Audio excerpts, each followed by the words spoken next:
அந்த இடத்துல நீ திரும்பணும் கேக், அந்த இடத்துல திரும்பணும். நான் பாத்துக்கிறேன். இந்த வாட்டி மோசமா மூஞ்சி கிழிய போகுது. கிழியறது யாருக்குன்னு பொறுத்து இருந்து பார்க்கலாம். கை ஒலிக்கிருச்சே.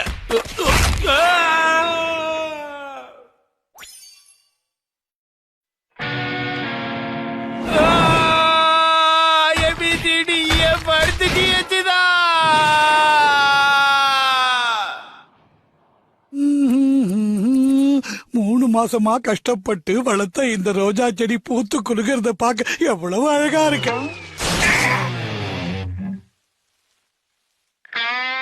கேக் உனக்கு ஒண்ணும் ஆகலையே. எனக்கு ஒன்னும் ஆகல. ஆனா கேக் ஓ உடம்புல ஒண்ணுமே இல்லையே. இந்த வீடியோவை வச்சே உன் மானத்தை வாங்கிடுவேன், டெலிகாஸ்ட் பண்ணிடுவேன். பொறுமை.